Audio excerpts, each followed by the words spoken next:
On a encore choisi ce soir de parler de violence conjugale, un sujet qui est plus que d'actualité, un sujet ravivé, vous le savez, il y a quelques jours par la scène d'une jeune dame tombant d'un balcon dans la commune de Yopougon. On a choisi d'en parler de fond en comble avec trois spécialistes des questions de genre. Irad Gbazali, présidente de l'ONG Femmes en Action.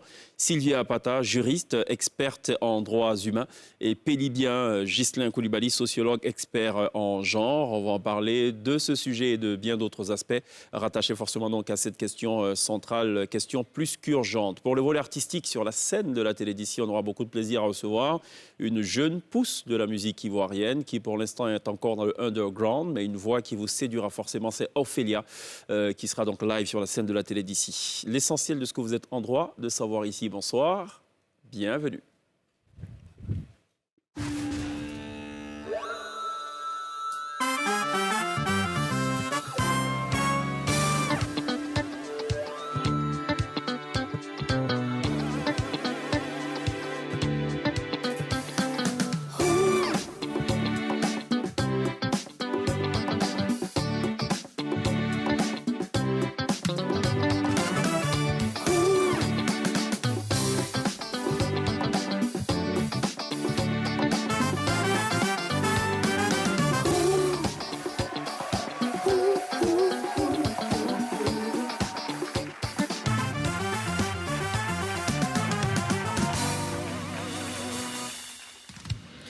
Vous faites toujours très bien de nous rejoindre dans la télé d'ici du lundi au vendredi sur NCI, la nouvelle chaîne ivoirienne. Ce soir, on parle de violence conjugale et on a beaucoup de plaisir à recevoir Irad Gbazali, président de l'ONG Femmes en Action. Bonsoir, bienvenue. Bonsoir, monsieur. Merci également à Pélibien Ghislain Koulibaly de répondre à l'invitation de la télé d'ici.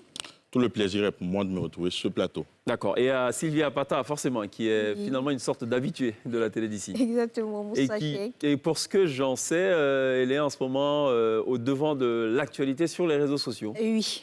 Tristement ou heureusement enfin. Tristement et heureusement. Bon, tristement et heureusement. Très bien. Ça va, Pierre? Ça va, merci. D'accord, j'ai une question pour vous trois. Rassurez-moi, quand on parle de violence conjugale, il ne s'agit pas simplement ou seulement des violences des hommes envers les femmes. Oui. Vous confirmez? Oui, je confirme. Oui. Alors, vous voyez que je suis un homme sur ce plateau. Pas un homme violenté? Non, oui. Heureusement. OK. Et je peux dire que la question de genre ne concerne pas uniquement que la femme. D'accord. Elle concerne également les hommes.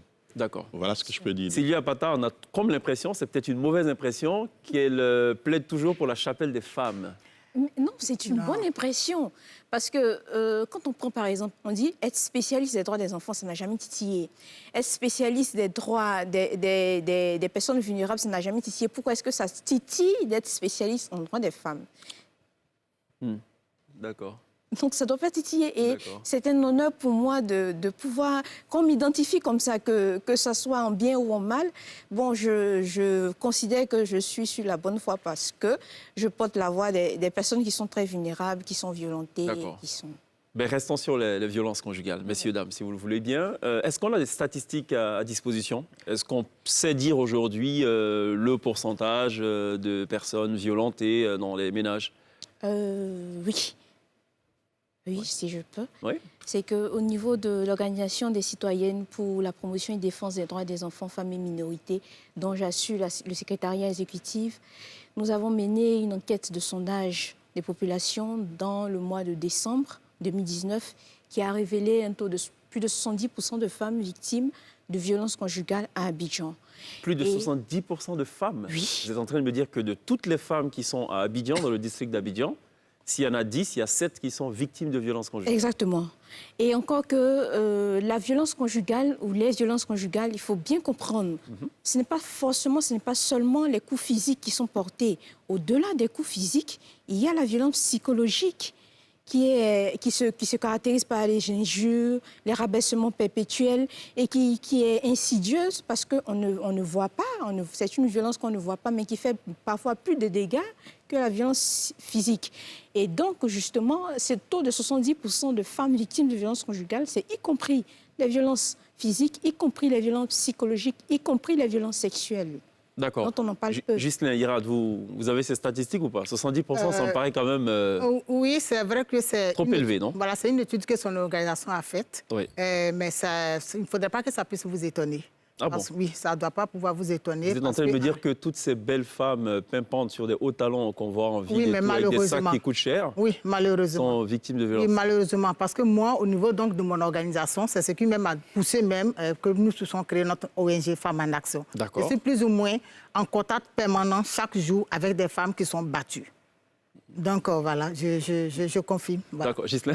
Alors, moi, je dirais que, disons que le phénomène des violences conjugales est un phénomène social. Et il transcende nos sociétés, il transcende nos aires culturelles. Et donc, nous disons que c'est un fait social qui existe. En matière de chiffres, comment questionner l'ampleur des VBG?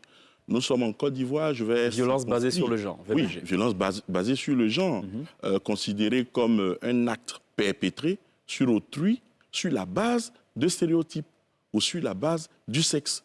Voici la définition des violences basées sur le genre. D'accord. Et lorsque vous regardez les statistiques de 2016 à 2018, elles sont effrayantes. Je peux vous dire qu'en 2016, selon les statistiques officielles, en Côte d'Ivoire, nous avons enregistré 19,57% de cas de viol.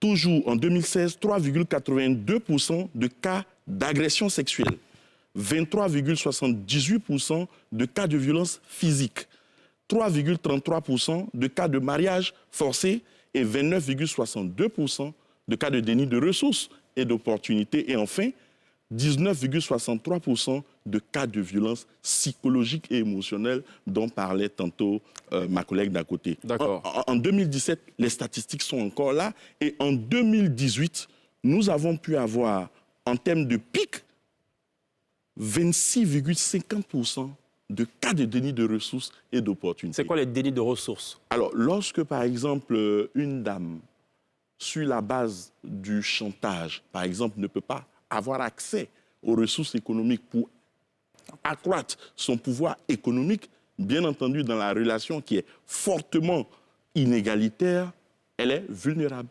Vulnérable parce qu'elle n'a pas accès à ces ressources, peut-être financières, qui lui permettraient... Elle n'a pas les moyens d'être indépendante, économiquement parlant. Économiquement parlant. Est-ce que le caractère répétitif est le critère premier qui est retenu dans la classification des violences basées sur le genre? En d'autres mots, un homme ou une femme qui a été victime d'une violence ou qui est victime de violence une fois tous les 6 mois, est-ce que ça rentre dans vos critères de choix ou de calcul? Allez-y. Bien sûr.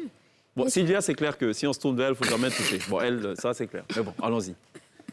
Et bien sûr, parce que la violence, c'est pourquoi on dit toujours, n'acceptez pas le premier coup. Quand le premier coup, il arrive, c'est certainement que ça va se répéter dans le temps. Donc, vous allez voir que dans un premier temps, peut-être que le monsieur qui bat sa femme ou la femme qui bat son mari, ça sera séparément, peut-être ça peut arriver une fois dans le mois ou une fois dans l'année. Après, ça devient 2 fois dans l'année, après ça devient 3 fois, après ça devient 2 fois dans le mois, après ça devient chaque semaine, après ça devient tous les jours. D'accord, il ne faut pas accepter le premier coup. Exactement. Quelles sont les statistiques pour les hommes battus? Ils sont moins.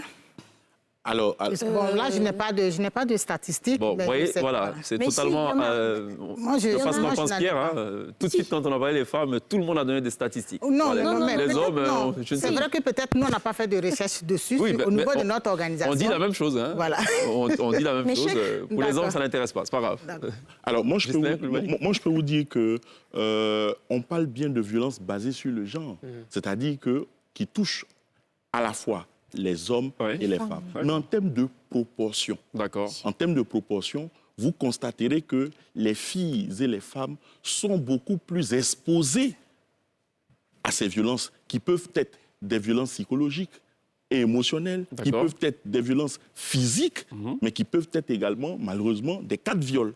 Donc pour nous, le caractère répétitif vient juste amplifier. Mais je rappelle au passage que la Côte d'Ivoire a ratifié la CEDEF, qui est la convention, n'est-ce pas, qui est une norme internationale qui lutte contre toutes les formes de discrimination. D'accord. Donc, je pense que, quel que soit le nombre de fois, dès qu'il y a cas de violence, c'est à proscrire. Est-ce que vous diriez, venons-en donc au contexte, à l'actualité, est-ce que vous diriez qu'avec l'état d'urgence, le contexte de l'état d'urgence, le nombre de violences conjugales a flambé? Je dirais oui. Bien sûr. Très. Ah bon? Oui. Je De dirais façon oui. catégorique? Oui. Ah Oui. Je dirais qu'aujourd'hui, dans le monde entier, on constate un pic de violence basée sur le genre, ou du moins de violence à l'égard des femmes dans tous les pays. Quand vous prenez la RDC, déjà à mi-avril, on était à plus de 82 cas de VBG enregistrés. Et quand vous regardez le secrétaire général des Nations Unies, qui monte au créneau pour appeler et attirer l'attention de tous les dirigeants africains sur la façon dont il doit falloir adapter nos mécanismes de prise en charge au cas de VBG en période de On va arriver à et de la confinement. prise en charge. Quelle est la corrélation que vous établissez entre état d'urgence, confinement et violence conjugale? Est-ce qu'il y a une logique? Oui, oui, je peux dire ça comme ça. Il y a toute une logique parce que dans cette situation, il faut comprendre qu'on ne s'y attendait pas. C'est quelque chose qui est venu nous surprendre parce qu'il n'y a vraiment pas un programme où chacun pouvait s'égarer un peu. Et je crois que avec le confinement, la situation, ça a dégénéré. Vous êtes en train de dire quoi? Quand on enferme deux individus, les défauts des uns des autres sortent. J'essaie de... Oui, bien sûr. D'accord. Oui, parce que chacun n'a pas son temps. Oui. Échappatoire. Et voilà, chacun n'a pas son temps. Et on se retrouve en même temps, au même moment, Oui. au même lieu. Oui. Vraiment, c'est difficile et l'espace n'est pas partagé. D'accord. Donc, il faut en vouloir à personne, finalement. Bon, allez-y, Sylvia. Oui, faut dire que le confinement doit être perçu comme un facteur de risque. Pourquoi? Parce que justement, si on prend un ménage où habituellement il y avait quelques violences, encore que les conjoints n'étaient pas toujours à la maison, et maintenant que les uns et les autres ont obligation de rester à la maison, on se découvre en restant confiné. Et du coup, c'est un facteur qui permet d'amplifier les violences conjugales. Et voilà, le résultat, il est là. Il est que de plus en plus de cas nous sont signalés D'accord. de femmes qui sont violentées et dont nous n'avons pas toujours les capacités de pouvoir Répondre. Alors, secourir. Et dire que nous n'en sommes qu'au confinement partiel. Même pas bien. partiel, hein, parce Oui. qu'en dehors du Ce qui est coup-feu, dramatique. tout le monde est libre de vaquer à ses occupations. Oui. Alors, Justin. me concernant, je voudrais dire que l'état d'urgence ou le confinement est une situation de rupture. C'est une situation qui vient déconstruire des habitudes, déconstruire des comportements qui avaient été établis. En période normale, vous avez des individus, des partenaires qui ont leurs loisirs, qui ont leurs activités professionnelles et on se retrouve tous le soir pour faire le point. Donc certainement qu'en fonction du type d'activité qu'on exerce, on passe moins de temps ensemble. Aujourd'hui, la situation d'urgence doit être perçue comme une pression sur les partenaires. Parce qu'aujourd'hui, on parle de crise sanitaire, mais la pression développe l'anxiété, le stress.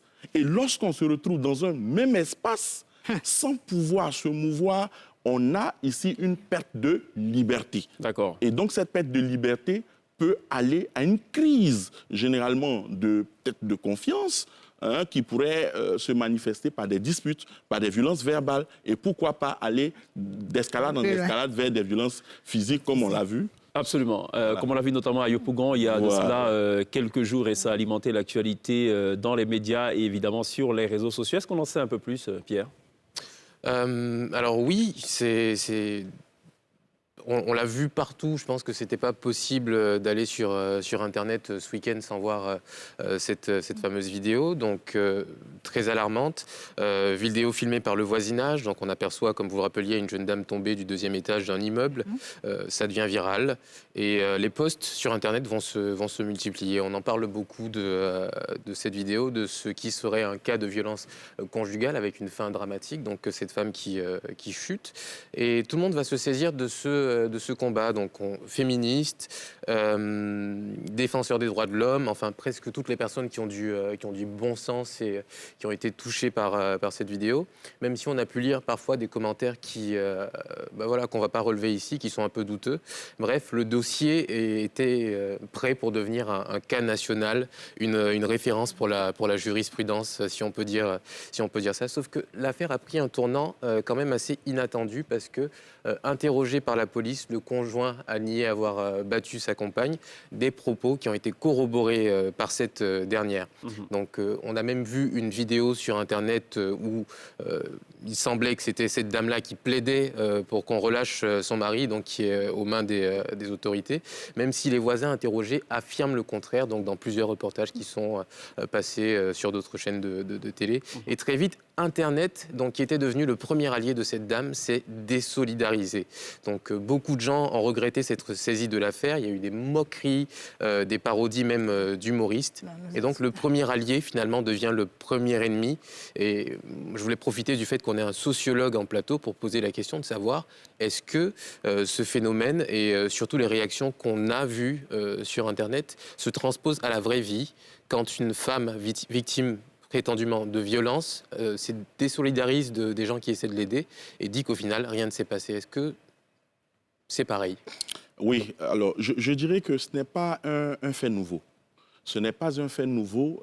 Il faut dire que chaque fois qu'il y a une situation de VBG confirmée, souvent, on a la survivante qui développe une auto-culpabilisation, qui rentre dans une sorte de logique de victimisation. Mais vous conviendrez avec moi qu'en ce moment, il y a la pression sociale, il y a la pression psychologique, n'est-ce pas, qui fait qu'elle est mise en situation de stress maximal. Et donc, en situation de détresse, on peut nier ses propres dires et ne pas se reconnaître. Simplement parce que, vous savez, lorsque nous parlons de violence conjugale, n'oublions pas que nous sommes dans la sphère de l'intimité. Alors que quand vous regardez les rôles qui sont dévolus aux hommes et aux femmes selon le processus de socialisation, vous avez la femme qui a un rôle de reproduction et un rôle communautaire, et elle est invisible dans le rôle productif. A contrario, l'homme est beaucoup plus dans le rôle productif et il est moins visible dans le rôle reproductif. C'est dire simplement que les femmes ont un rôle qui s'apparente à la sphère privée, à l'intérieur, et l'homme est dans la sphère publique. Malheureusement, ce qui va se passer en Afrique et précisément en Côte d'Ivoire, selon les différentes aires culturelles, nous avons ce qu'on appelle la culture du silence qui entoure tous ces cas de violence domestique et ces cas de violence conjugale.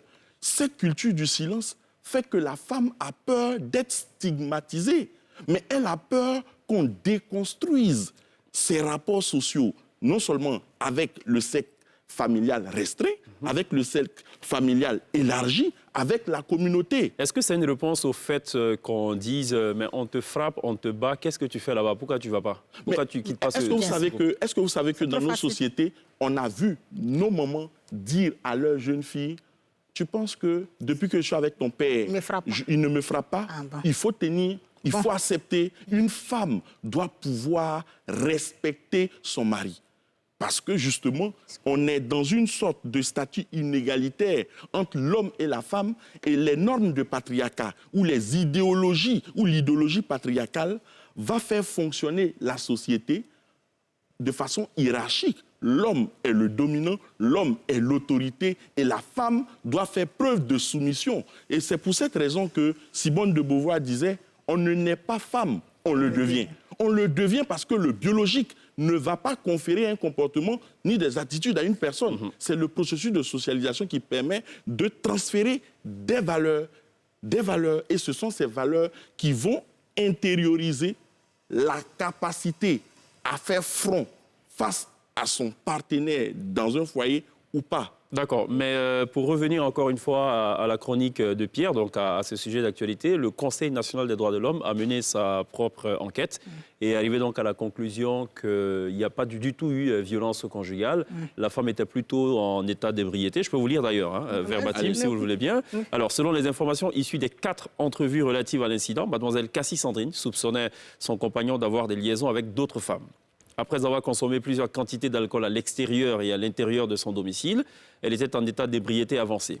Elle s'est mise nue dans l'appartement qu'elle occupe avec son compagnon et leur fils de 2 ans et demi avant de tenter de sortir de l'appartement. Elle s'est rendue dans une église située près de leur domicile. Son compagnon est ainsi allé à sa recherche pour la ramener chez eux en prenant soin de bien refermer la porte d'entrée. Quelque temps après, elle voulut retenter de sortir de la maison et est passée par le balcon de chez elle en pensant que cette issue était la porte de sortie.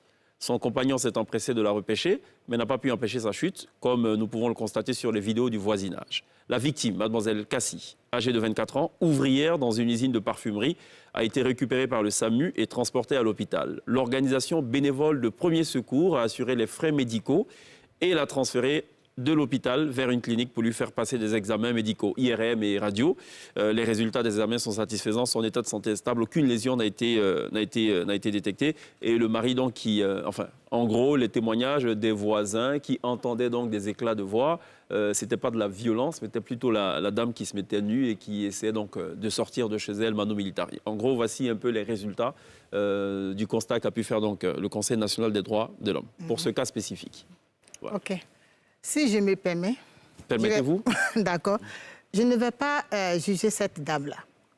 Je ne vais pas la juger parce qu'avant tout, comme le sociologue l'a dit, avant de faire son couple, avant d'être dans un couple, il faut se connaître. Il faut bien connaître son couple. Et quand on est dans le couple, on rêve à un mieux-être. Aujourd'hui, on dit que c'est une jeune fille de 24 ans. Le Conseil national des droits de l'homme mène une enquête, donne cette réponse-là.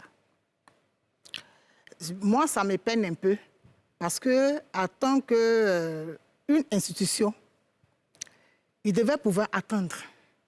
Vous pensez que c'est pas vrai? C'est pas juste? J'ai dit qu'il devait pouvoir attendre. Attendre quoi? Il ne devait pas facilement donner ces résultats-là. Ils ne sont pas la police.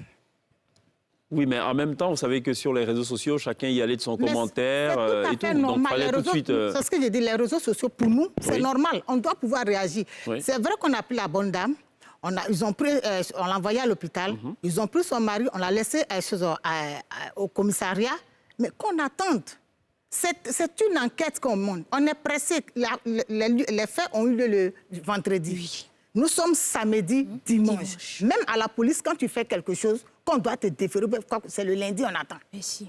C'est lundi, on attend. 72 heures, oui. 72 heures qu'on attend. Oui. Donc, eux, là, rien ne les pressait de dire quelque chose sur les réseaux sociaux. C'était plus simple pour dire, bon, d'accord, on a croisé les choses à la bonne dame, on a vu, on a fait truc, mais l'enquête en cours. Ça s'arrêtait là. Nous, les réseaux sociaux, nous, on peut dire tout ce qu'on pense, mais soyons honnêtes avec ce que la bonne dame a dit. Quand on voit la vidéo, on sait que ce couple-là souffre. Check. Pierre? On sait que le couple souffre. Bah, c'est délicat parce qu'effectivement, il y a les témoignages du voisinage. Donc, je trouve qu'on se retrouve dans une situation qui est quand même assez complexe, où on va avoir besoin du voisinage dans certains temps, d'être le garant à l'extérieur, d'être celui qui peut être le porteur d'alerte, et aussi à l'intérieur, un couple qui a son intimité. Donc, c'est deux visions qui viennent ici s'entrechoquer. Donc, est-ce qu'à l'avenir, un voisinage qui va appeler la police va être encore crédible? Parce que bon, ces témoignages sont quand même rapportés sur plusieurs chaînes de télé qui sont quand même assez sérieuses. Enfin, ils sont consistants. Donc après, on peut pas savoir ce qui s'est passé. L'enquête de la police le dira. Mais moi, alors pour revenir un peu sur ce que je disais dans cette chronique, c'est vraiment ce qui m'intéresse, c'est le mouvement sur les réseaux sociaux. Donc il y a vraiment cette grande solidarité. Et puis tout d'un coup, c'est ce que je veux, c'est cette dynamique que je veux comprendre en fait. Comment l'ami Internet, celui qui vous porte, finalement devient celui qui vous tire vers le bas Nous autres, on a été... On parle donc de la voilà. dénonciation à la dérision. Voilà, Voilà, nous autres, c'est on a ça. été choqués parce que lorsque la vidéo a été divulguée, les premières heures, on n'a pas dormi. On n'a pas dormi. Toute la nuit, on a appelé nos amis, nos camarades, de suivre la situation. On écoutait. C'est que même quand même, quand vous écoutez la vidéo, quand quelqu'un passe, on dit, bon, elle passe, il ne faut pas la faire.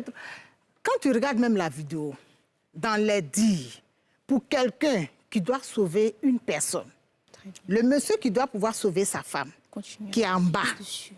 on peut attendre ses paroles pour dire, mais qu'est-ce que tu me fais? Mais elle est tombée. Il pourrait dû crier. Mais dans le témoignage, l'ambulancier reconnaît qu'elle a vomi plus d'une fois dans voilà. l'ambulance et tout. Donc ça confirme quelque part l'état d'ébriété avancé dans lequel elle était. Qu'elle était, bien sûr. Oui, mais donc on ne peut pas parler de violence conjugale. Je suis d'accord avec vous que de dire que les résultats ont été publiés de façon précipitée, peut-être, Mais oui, je ne sais pas. précipité. Parce... Oui. Mais de là à conclure tout de suite à des violences, je ne sais pas. Ce que j'aimerais ajouter, c'est que justement ce fait, quand il s'est passé, il y a aujourd'hui une organisation, bon pas une organisation, mais c'est un groupement de féministes, de jeunes femmes féministes qu'on appelle la Ligue des féministes, avec à sa tête Mégane Sédé, qui est allée sur le terrain, qui au lendemain de l'incident est allée pour essayer de questionner les voisins, le voisinage, savoir qu'est-ce qui s'est réellement passé. Et tout le monde était unanime pour dire que toute la nuit, le monsieur a battu sa femme. Et justement, il a tellement battu qu'à un moment, elle n'avait pas de... Toute la nuit, ils ont entendu des éclats de voix où il a battu sa femme. Il a battu. Non, mais ils n'avaient pas accès au domicile, ils entendaient des éclats de voix. Mais ils entendaient des éclats de... Je ne sais pas moi, mais... Mais on le sait, ce sont des choses qui se savent. Ouais. Et justement, comme elle ne savait pas où aller, elle a été se réfugier dans une église. Et il a été la chercher là-bas et est parti.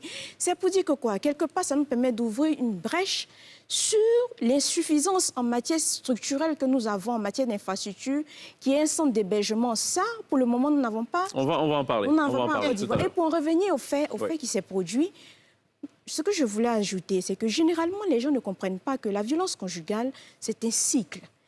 Pourquoi on parle de cycle? Parce qu'il y a plusieurs phases. Il y a la première phase qui est la phase de tension, où dans le couple, on s'insulte, l'autre fait comprendre à l'autre qui n'est pas d'accord, qui n'est pas content de l'autre et tout. Et puis après, on arrive à la phase d'agression. Et cette phase d'agression-là, c'est la phase où on arrive au coup. Après la phase d'agression, on a la phase de justification et d'accalmie. Donc le conjoint qui est violent va expliquer que oui, si je t'ai battu, c'est de ta faute. Et la victime va commencer à dire oui, certainement j'ai mal agi ou mon mari ne m'a pas frappé, ceci, cela. Et après cette phase-là, on arrive à la phase de lune de miel où c'est encore, voilà, c'est l'amour qui renaît, c'est les cadeaux qui sont redonnés. Et puis après, qu'est-ce qui se passe? Comme on parle de cycle, ça tourne. On repart encore à la phase de tension, puis la phase d'agression, puis la phase Avec chaque fois un cran au-dessus. et ça devient comme ça. Et justement, comme les gens ne comprennent pas que la violence conjugale, c'est tellement profond et que soudain, c'est pas parce qu'aujourd'hui, Jackie, la victime, est venue faire une vidéo pour expliquer qu'elle n'a pas été victime de violence et tout, et qu'il faut tout de suite la blâmer et tout. Mais non, c'est le comportement normal d'une victime. Parce que nous qui avons l'habitude de suivre les victimes de violence conjugale, c'est parfaitement normal et logique qu'elles réagissent ainsi. Elle est en état de dissociation traumatique. C'est ça le problème. Et c'est pour ça que nous, on ne s'arrêtera pas à chaque fois de lancer cet SOS-là pour dire qu'il y a beaucoup à faire sur le D'accord. terrain. OK. Ghislain Coulibaly, comment on arrive à ce stade-là? Vous n'êtes peut-être pas psychologue, mais vous êtes sociologue. On est violenté à l'extrême, on reste quand même dans le couple. Qu'est-ce qui peut l'expliquer? Est-ce que c'est une perte de confiance en soi? Comment vous l'expliquez? Alors, moi, je dirais que d'abord, en pareille situation, pour répondre à votre question, il faut qu'on sache que la police s'est saisie de l'affaire. Donc, il y a une enquête préliminaire qui a été conduite. Et à ce stade, c'est la présomption d'innocence qui prévaut. C'est cela. Donc, jusqu'à preuve du contraire, pour moi, on ne peut pas dire que X est coupable tant que l'enquête est en cours. Absolument. Présomption d'innocence. Deuxième élément important, il faut respecter les principes de gestion en matière de VBG. En matière de VBG, je vous assure que c'est la stricte confidentialité des informations.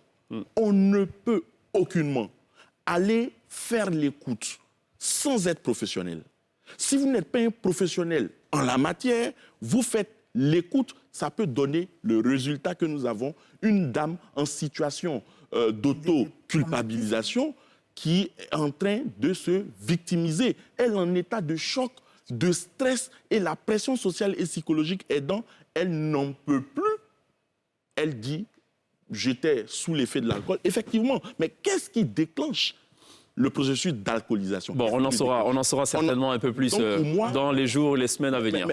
Mais je pourrais conclure sur votre question en disant, attention, comme elle vient de le dire, nous sommes dans la sphère intime, les deux partenaires se font confiance et rêvent. Mais c'est un cycle. Il va y avoir des cas de crise de confiance. On dira ici qu'il y a crise de confiance, il y a perte de confiance en soi, au point où on s'abandonne au conjoint. Parce que je vous l'ai dit tantôt, on est dans une sorte de masculinité hégémonique en Côte d'Ivoire. Au point où, lorsque la dame elle-même, elle veut quitter, elle mobilise les enfants. Que deviendront mes enfants? Que dira la société? Et donc, la peur d'être stigmatisée la retient peut-être dans les filets. Et donc, je pense que les professionnels devraient se saisir. Mais pour répondre à la question de Brice, je voudrais dire que les réseaux sociaux... les réseaux sociaux, oui, les réseaux sociaux ont joué leur rôle. Parce que je vous ai dit que c'est la culture du silence. Mais il faut...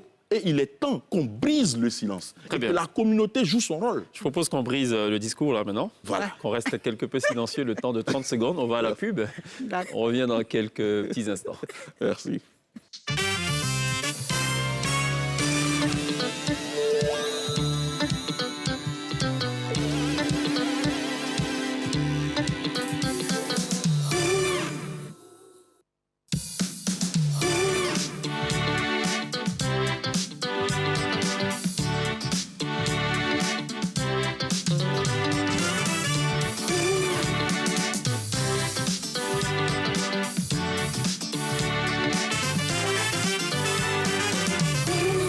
Vous faites toujours très bien de nous rejoindre dans la télé d'ici sur ANCI. Tous les soirs, du lundi au vendredi, nous abordons des questions essentielles, des questions qui vous concernent forcément. Ce soir, on parle de violence conjugale. On marque une légère pause pour parler de l'actu d'ici. Première information à retenir, c'est la ministre de la Femme, de la Famille et de l'Enfant, Ramata Ali Bakayoko, qui a déploré donc le 18 avril dernier les cas de violence basés sur le genre enregistrés la semaine dernière et rappelé que 62 plateformes ont été créées pour lutter contre ce fléau. La ministre présentait le plan de riposte de son département pour atténuer l'impact de la crise sanitaire liée à la pandémie du coronavirus. C'était au cours d'un point de presse quotidien. Selon la ministre de la Femme, la crise impose de protéger les catégories sociales les plus faibles. Elle a souligné que toutes les victimes de violences et les femmes en situation de détresse seront accueillies dans le centre de prévention et d'assistance aux victimes des violences sexuelles, le PAVIOS, situé dans la commune d'Atekoubé à Abidjan. On pourra évidemment donc en parler tout à l'heure avec nos invités. Autre information, c'est la décision du gouvernement d'apporter un appui financier de plus de 400 millions de francs CFA aux acteurs sportifs pour atténuer l'impact de l'arrêt des compétitions sportives causées par la pandémie du Covid-19. Paulin Dao, le ministre du Sport, a annoncé au cours donc du point de presse que sur instruction du Premier ministre, 171,5 millions de francs CFA ont été payés aux fédérations sportives comme subvention par le truchement de la parafiscalité. Et selon lui, donc, le budget prévisionnel d'un montant de 240 millions de francs CFA prévu pour la préparation aux Jeux Olympiques 2020 a été réaffecté pour soutenir les athlètes et l'encadrement sportif. Enfin, le ministre des Sports a précisé que les PME du secteur sportif sont aussi éligibles au fonds de soutien économique, social et humanitaire d'un montant de 100 milliards de francs CFA mis en place par le gouvernement. Toujours dans la dynamique de l'information et surtout de la sensibilisation, nous diffusons tous les soirs des vidéos de people ou de personnalités invitant donc au respect des exigences sanitaires édictées par le Conseil national de sécurité, premièrement et secondairement par les autorités sanitaires. Je vous propose ce soir de regarder ce message de l'artiste reggae Tikenja. On regarde et on revient juste derrière. Le monde a chaud, l'Afrique est chaud, l'Afrique est chaud, l'Afrique est chaud, l'Afrique est chaud, l'Afrique est chaud, le monde a chaud, le monde a chaud, le monde a chaud, l'Afrique a chaud. Avec coronavirus, c'est l'humanité qui est menacée, notre survie est menacée. c'est tout le monde qui est en danger. Je t'ai dit, Africain, si on ne suit pas les consignes, si le coronavirus s'installe en Afrique, voilà, bilay, on est foutu. Et l'Afrique a chaud, le monde a chaud. Le monde a chaud, le monde a chaud, le monde a chaud. Le monde a chaud, le monde a chaud, l'Afrique a chaud. Rastafari, portez le masque. Lavez-vous les mains plusieurs fois dans la journée. Utilisez le gel hydroalcoolique. Et mettez une distance d'1 mètre, s'il vous plaît. C'est la seule manière pour nous de barrer la route à coronavirus qui nous menace, qui nous attaque et qui veut nous exterminer. Rastafari. Alors, vous utilisez vous respectez ou pas les mesures sanitaires, les gestes barrières? Je respecte ça. Lavage des mains. On fait la sensibilisation dessus d'ailleurs. D'accord. Vous utilisez quoi? Des gels hydroalcooliques ou du l'eau et du savon? L'eau et le savon et puis le gel aussi. Ghislain Coulibaly? C'est la même chose. Nous D'accord. demandons à tout le monde de respecter les gestes barrières. Vos préférences particulières, c'est lesquelles? L'eau et savon ou gel hydroalcoolique? L'eau, le savon. L'eau et le savon. Ouais, D'accord. le savon. Très bien. Retenons ce que vous avez dit. Je reviens à vous dans quelques secondes. Sylvia Vata? Oui, bah, c'est pareil. Et ce que nous... Gel hydroalcoolique ou Gel hydroalcoolique. princesse? Gel hydroalcoolique. Pourquoi? L'eau et le savon, ça vous parle pas, non? America. Tu sais qu'on on utilise beaucoup le gel hydroalcoolique, le sanitizer en général. Ah bon? C'est juste une habitude. D'accord, juste une habitude. OK. Ghislain Coulibaly, j'ai une très bonne nouvelle pour vous. Oui, vu que vous êtes très haut et savant, je vais vous proposer de regarder ce petit cadeau qu'on a préparé pour vous. Vous allez comprendre pourquoi. Vous regardez juste l'écran dans mon dos. Vous allez comprendre. D'accord.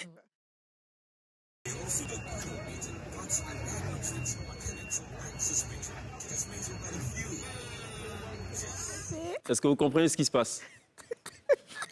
Non? Non, pas encore. Pas Moi, encore. je Je n'ai pas comprends. encore capté. Allez-y, expliquez. Non, mais j'ai vu la vidéo, mais ça m'a énervé quand même. D'accord. Parce que la jeune dame, Oui, ils ont déposé le pot où Oui.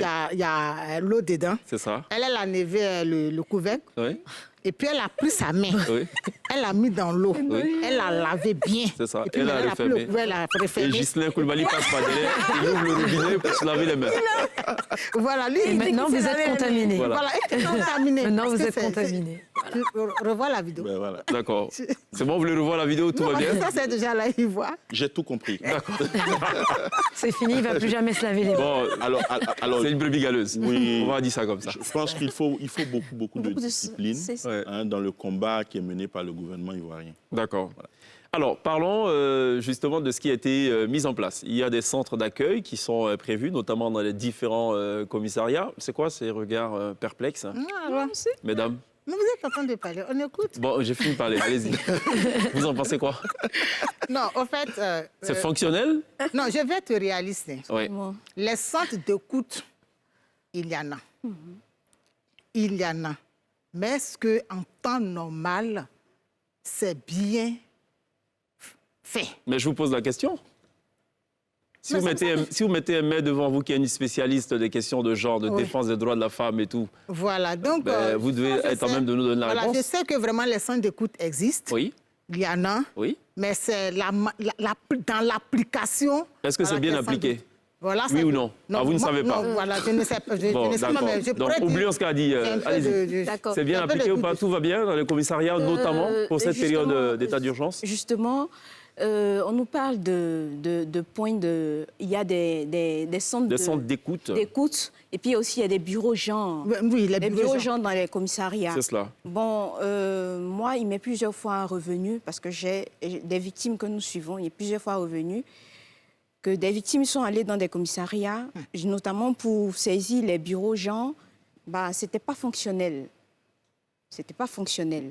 Peut-être Vous que entendez quoi maintenant- par fonctionnel? Il y avait des chaises au moins. Il y avait une table. Il y avait quelqu'un qui était assis. Non, non, c'est non. pas ça.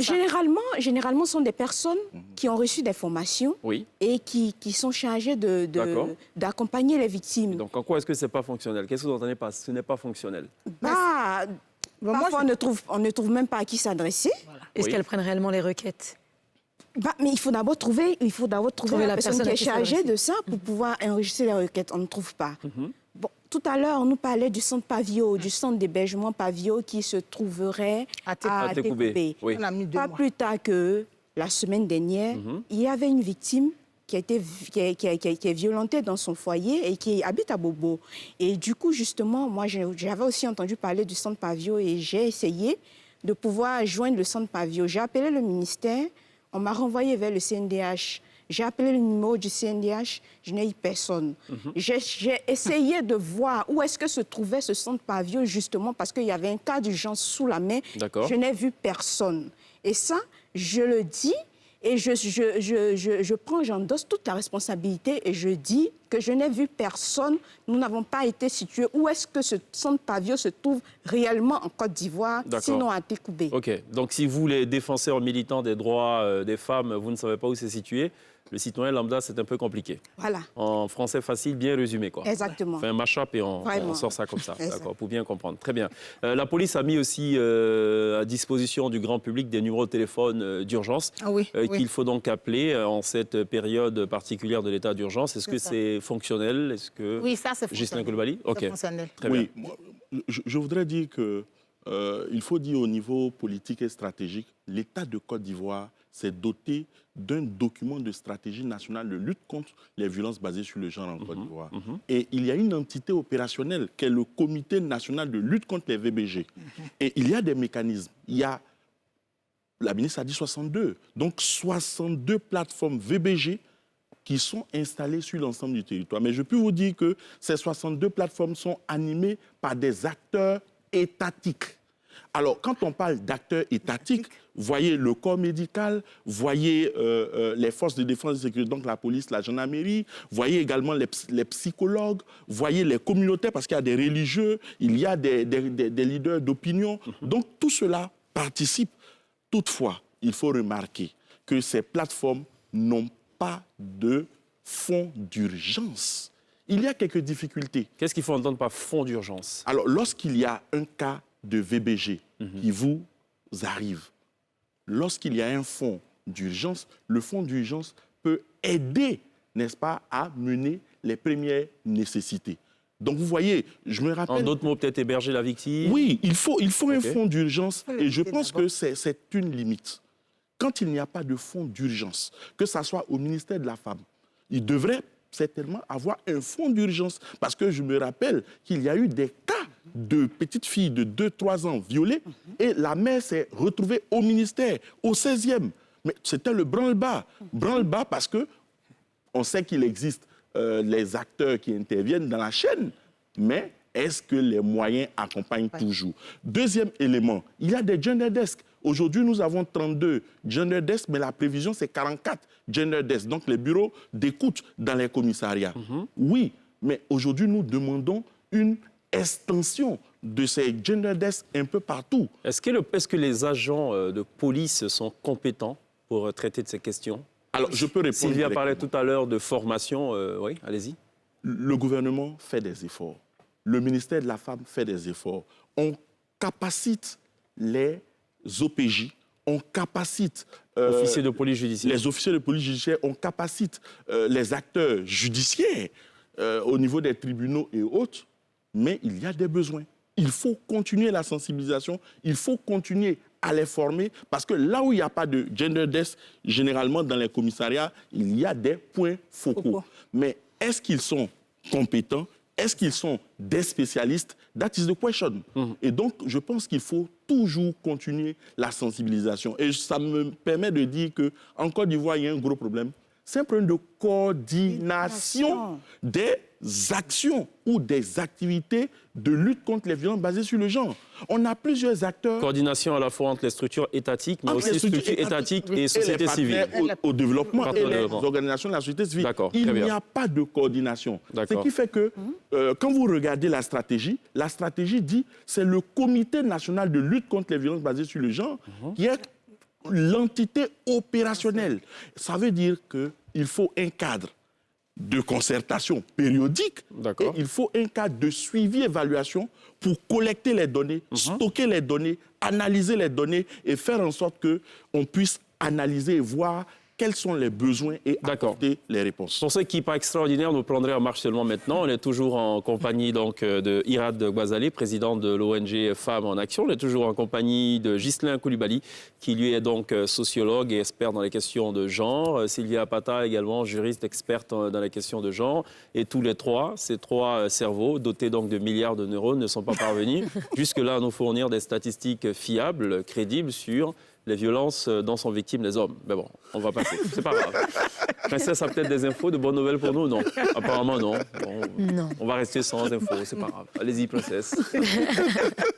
J'avais juste une petite question.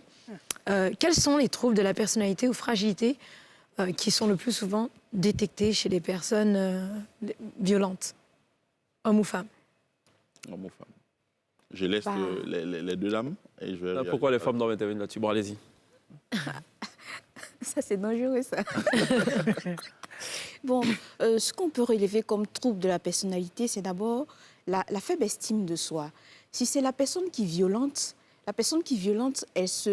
quelque part, elle est, comment on dit ça, je cherche le thème, mais c'est quelqu'un qui souffre quelque part, qui a un manque de confiance en soi et qui la devesse sur le conjoint.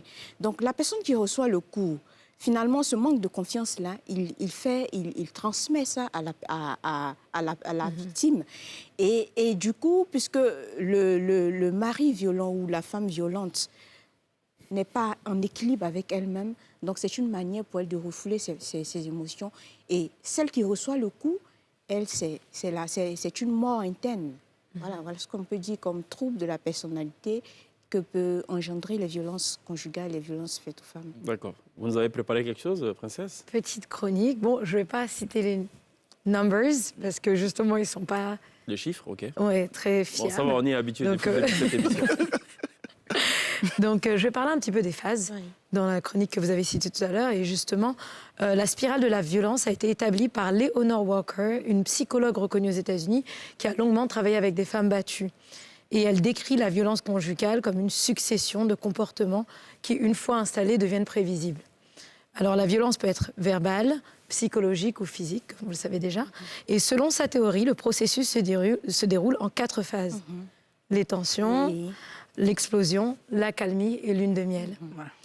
Donc, j'ai recueilli des témoignages que j'ai vus en ligne de femmes battues qui correspondent à ces différentes phases. Et j'ai écrit ma petite chronique. Super. Donc, on pense toujours que ça n'arrive qu'aux autres. On se demande souvent, pourquoi elle n'est pas partie? Pourquoi elle ne parte pas? Tu as pensé à la famille? Aux enfants? Mais qu'est-ce que les gens vont dire? Tu veux emmener la honte sur nous, c'est ça? Et puis tu vas faire comment si tu es seule? Et c'est bien toutes ces questions assassines qui empêchent que ce cauchemar se termine. Au début, c'était des mots sans bleu, mais des mots qui tuent. Elle me disait, ce sont juste des tensions, fais pas trop attention. Ensuite, ça a été son poing dans le mur, puis ma tête dans le mur. Et là, ce fut l'explosion. Puis il me disait, regarde ce que tu m'as fait faire. Mais que sans moi, il n'était rien et qu'il ne recommencerait plus. Là, c'était la phase d'accalmie. Quand il voulait se faire pardonner, sa gentillesse était ma faiblesse. Une vraie lune de miel. Il me couvrait de cadeaux et d'attention et j'avais même le droit à un dîner aux chandelles. La violence, qu'elle soit psychologique, verbale, économique, morale, sexuelle ou physique, est un poison à peine perceptible qui se distille lentement. Elle était mentalement dans un cercueil qui pouvait l'y emmener physiquement. Comment avait-elle trouvé sa trajectoire face à autant de comportements contradictoires? Elle avait tout simplement décidé, au nom de lui, j'allais mourir, au nom de moi, j'allais vivre. C'était la fin de la petite chronique. Donc voilà, c'est un petit peu pour décrypter les petites phases qui se passent, qui sont cycliques dans certaines violences. Est-ce qu'on peut dresser le portrait robot du bourreau? Est-ce qu'il y a un portrait robot? Est-ce qu'il y a un profil type? C'est pas écrit sur le visage. Non, c'est pas écrit. C'est pas lié au gabarit. Non, on va essayer. Je vais essayer. Justement. Tellement que je suis passionnée de ces feuilletons. J'ai eu peur. Je crois que vous allez me dire tellement j'ai été battu. Non, en fait, Mais pas c'est- moi, Ok. mais des sœurs, des D'accord. voisines, D'accord. tous les jours. Ils sont de par nature. Un porteur robot que je donne, Mhm. il est très, très, très gentil. Il est gentil. Il a vraiment les verres dans la bouche. Il s'habille bien, généralement, comme tu l'es actuellement. Pas que ça soit toi. Là, vous décrivez un pervers narcissique. Exactement. Vraiment. Donc, il s'habille vraiment bien. Il D'accord. aime vraiment les bonnes choses. Il met les chemises blanches? Non. Bon, pas forcément, il peut varier les chemises, mais en tout cas, il aime les bonnes choses. Ok. Il va donc au dehors revenir chaque fois avec des choses qu'il faut. Ouais. Mais il est quelqu'un, lorsqu'il dit quelque chose, il faut forcément obéir. En fait, ton point de vue ne l'intéresse pas. D'accord. Et lui, il te dit Ouais. et tu exécutes. D'accord. Ça, c'est l'un des choses. Ça, c'est un robot. un portrait robot, Voilà. non? Alors, Oui, moi, ça, c'est la description parfaite du pervers narcissique. Et Ah, puis du aussi pervers le, narcissique. le pervers narcissique. D'accord. qui Tu aussi, sais alors moi, je ne vais pas peut-être m'hasarder sur le portrait robot, Oui. mais je dirais simplement que quand vous prenez quelqu'un dans la sphère privée qui est auteur de cas de violence, Oui. généralement, il y a des déclencheurs. L'alcool est un déclencheur. Quelqu'un qui boit et qui boit à tout moment, à la fin, il a besoin d'exutoire. Et donc, son partenaire peut être un exutoire. Une sorte de punching ball. Ben voilà. D'accord. Il a besoin de se défouler. Les stupéfiants, D'accord. quelle que soit la forme du stupéfiant, ça peut irriter et Stimulé. stimuler et aller vers des pics de violence. Mais attention, ce qui est répandu, ce sont les soupçons. Les soupçons d'avoir des liaisons conjugales ou extra-conjugales. Et ça peut être le déclencheur d'une violence domestique, d'une violence conjugale, parce qu'il y a crise de confiance, il y a crise de communication, ça peut déboucher sur la violence. Donc, Et en l'espèce, dans le cas de Yopougon, le monsieur dit que la dame le soupçonnait de voir d'autres femmes et tout. Donc, Ouais, que en tous gros, les c'est un peu lui la ingrédients- victime quelque part. dans le cocktail Molotov, Ouais. D'accord, Voilà. très bien. Parfait. il est On va- explosif. Ok, il est explosif. Très bien. Marquons une courte pause, messieurs, dames. On revient dans quelques instants pour la suite de la télé d'ici sur LCI. Il retourne la situation.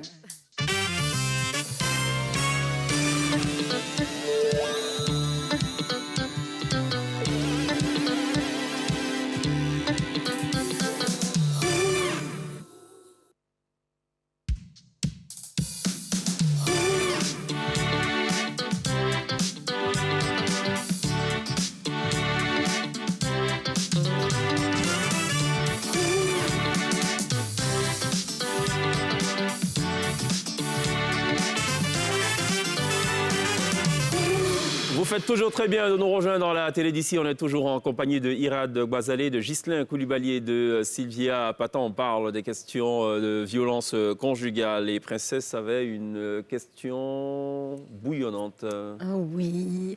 La violence physique saute aux yeux car elle est visible, elle laisse des traces. Comment peut-on prouver la violence psychologique? Alors moi, je dirais que vous venez de toucher un point essentiel des cas de VBG. Dans la typologie, effectivement, il existe des cas de violence psychologique et, j'allais dire, émotionnelle. Oui. Et c'est pour cette raison que moi, je dirais que les violences conjugales ou les violences domestiques sont des violences silencieuses qui détruisent de l'intérieur celui qui est victime de violences basées sur le genre. Oui, mais comment est-ce que c'est visible à l'œil nu, les Ça conséquences? ne peut pas être visible à l'œil nu. D'accord. Étant donné que c'est des situations de stress, des situations d'anxiété, perte de la confiance en soi. C'est une crise véritable de son moi. Et donc, vous verrez que ce genre de personnes parlent très peu parce qu'elles sont toujours rabrouées dans la sphère intime, dans la sphère privée, et donc en public, elles parlent très peu, alors que nous savons tous que, de façon culturelle, les femmes ne parlent pas en public. Et lorsqu'elle est martyrisée, alors c'est un repli, elle se recroqueville sur elle-même et ça devient quelque chose de difficile. C'est pourquoi il faut développer le leadership chez les femmes. D'accord. Donc, du coup, vous basez sur quoi? La famille, l'entourage, Oui, pour justement essayer de Oui, jauger. absolument. N'oublions pas que dans les cas de VBG, lorsqu'on recherche les auteurs ou les conséquences, il faut regarder le cercle familial. Donc, le cercle familial restreint. D'accord. Il faut regarder le cercle familial élargi et voir quel est le rapport de la victime ou du survivant aux autres. D'accord. Vous allez voir que c'est des rapports... Ok, on va faire un tour de table assez rapide. Si vous voulez réagir sur cette question, Oui. vous pouvez le faire, mais on va le confiner dans votre timing D'accord. dédié donc au tour de table. D'accord. Au mot de fin. Alors, j'aimerais revenir sur ce que mon collègue a si bien dit. Vous dites qu'effectivement, la violence psychologique, puisque c'est une violence qui est insidieuse, donc on ne voit pas ça à l'œil nu, mais c'est encore plus de conséquences plus dramatiques même que la violence physique. Et nous, c'est justement l'occasion de pouvoir demander qu'enfin on ait ce régime juridique spécial en Côte d'Ivoire, comme l'a recommandé la Convention pour l'élimination de toutes les formes de discrimination à l'égard de la femme, pour que toutes les formes de violence faites aux femmes soient bien traitées et bien réprimées. Parce que tant que justement on ne prend pas en compte la violence psychologique, on ne peut pas la réprimer et elle demeure pourtant très répandue. D'accord. Et à la suite de ça, nous souhaitons aussi, nous vraiment lançons un SOS à l'État de Côte d'Ivoire pour qu'on ait enfin ce centre d'hébergement d'urgence pour que finalement, si Jackie avait eu ce centre d'hébergement, elle ne serait pas allée à l'église et elle ne serait pas tombée du balcon. D'accord. Et vous nous révélez aussi pendant la pub qu'il y a 5% d'hommes battus à Abidjan. Oui, 5% d'hommes battus. Ira Douazalé, une Voilà, minute. en tout cas, pour moi, c'est donc un plaisir d'être venu sur votre plateau et dire qu'effectivement, il y a assez de femmes qui souffrent. Il ne faut pas les lâcher. Tout ce qu'elles peuvent dire, c'est ne pas donner raison à leur bourreau. Et nous qui sommes derrière, on ne doit pouvoir pas les abandonner. D'accord. Même si elle dit qu'elle n'est pas battue, on sait qu'en réalité, elle est suppressée. Et qu'est-ce qu'il faut faire? Il faut partir quand c'est comme Non, ça? il ne faut pas partir.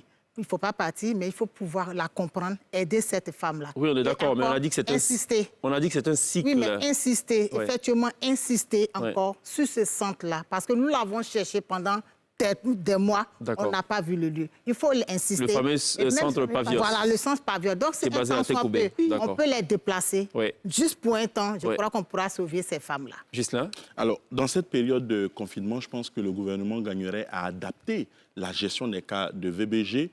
Et je voudrais dire qu'il est important de promouvoir l'approche de la masculinité positive en période de confinement, où on a des hommes qui sont très fins, qui développent la positive attitude et qui savent que masculinité ne rime pas avec violence, masculinité ne rime pas avec discrimination, masculinité ne rime pas avec tout ce qui est déni de son D'accord. partenaire. Et je voudrais terminer en disant que beaucoup de coordination entre toutes les structures, un fonds d'urgence, regarder la collecte des données VBG et terminer par l'équipement dont elle parlait et la formation de tous les Parfait. acteurs. Merci Ghislain. Irad semble vouloir dire quelque chose qu'elle a complètement oublié. Oui, voilà, Apparemment, elle tenait à le vraiment dire. insister Oui. chaque soir, parce qu'on voit les membres du gouvernement venir donner les statistiques. C'est Il y a cela. tel type de décès, Ok. il y a telle personne qu'on a assistée, la Lié au police, etc. Covid, Donc, on ouais. souhaiterait Oui. aussi qu'on nous donne les statistiques Bien sûr. au niveau donc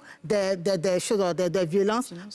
Lorsqu'on Période de fait- confinement. dans la période de confinement, ça pourra vraiment nous intéresser. Ok, très bien. Donc Ghislain qui nous révélait aussi hors antenne que s'il y a très peu de statistiques disponibles sur les hommes battus, c'est parce qu'ils ont honte de le dire. Oui. Ça peut se comprendre. Et Irad aussi qui nous révélait hors antenne qu'elle connaît quelqu'une dont le métier c'est de battre les hommes. J'ai révélé le secret. C'est quoi le kiff du web, princesse? Tu vois comment il est C'est un couple pas comme les autres. Bah, le confinement se vit comme il se vit. Et je vous assure que personne n'a été blessé à la fin de cette vidéo. Super. Bonjour tout le monde, vous allez bien? Je viens d'apprendre que depuis le confinement, il y a de plus en plus de tensions dans les couples. Alors, je voulais vous dire que chez nous, tout se passe bien. On s'organise, on fait plein de jeux de société, des mots croisés, des puzzles et des soirées télé, c'est génial. Allez, à bientôt et quand tout sera fini, on se fait un immense apéro. Bisous, prenez soin de vous. Voilà, il a trouvé une solution radicale, mais solution quand même. On va marquer une pause. Dans quelques petites secondes seulement, on sera rejoint par Orphelia sur la scène de la télé d'ici pour The Live. Dans quelques instants. Recherche émotionnelle, là, c'est ça.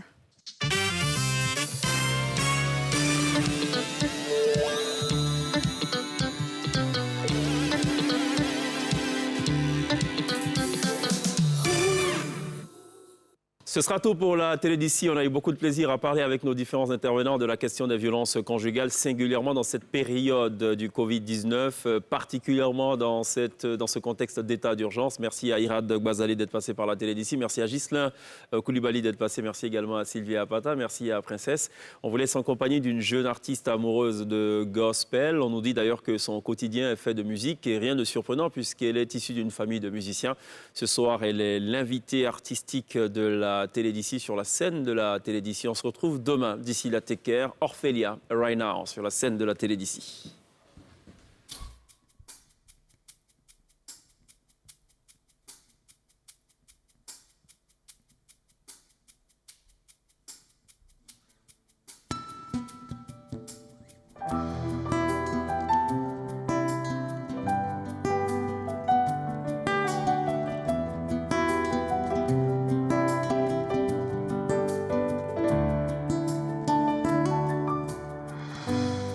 T'es bonita.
Siriko balbotela, Yasig Shirite, Ayamborola Kanka, Kanana Yara, Kanambora Tikikoka, Shirinya Manirika, Konye Moido, Konye Bayaledo, Chekombina Bayaledo, Konye Bayaledo, Makosa Bayaledo, Cha Cha Cha, Shirela. Yuguba baya yuguba, dinila baya yuguba, yuguba baya yuguba, dinila baya yuguba.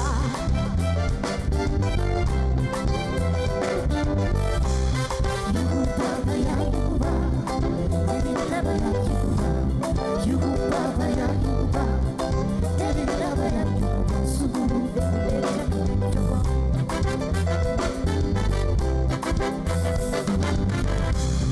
Ankoye baya yuguba chala, zaire baya yuguba. Ankoye baya yuguba yono, Kinshasa baya yuguba. Ankoye baya yuguba ami, Samirila baya yuguba Mali. Baya yuguba mori jeli, lakini baya yuguba sunguru beni katimine jaga.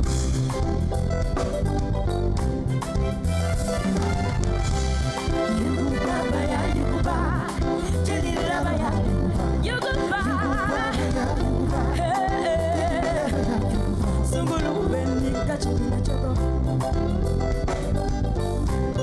Burkina baya yuguba, Abidjan baya yuguba, Lomé baya yuguba, Mali baya yuguba, Cameroun baya yuguba, Gabon baya yuguba, Sénégal baya yuguba, Lomé baya yuguba, Songolo beni kachemine chago, Tabele beni taton kenyan chewa. Il est ta force chérie, Aganya patalodima.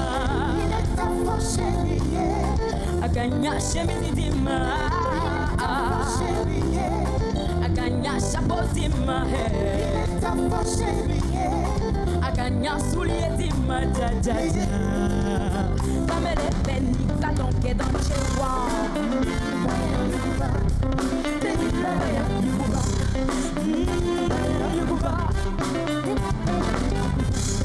Angoye baya yuguba nyono, Kinshasa baya yuguba. Angoye baya yuguba chala, Abidjan baya yuguba.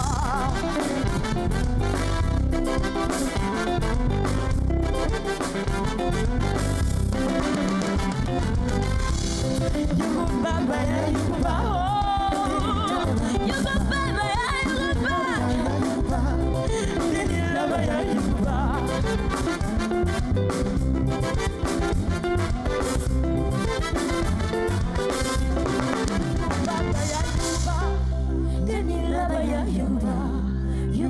baya yuguba, dinila baya yuguba.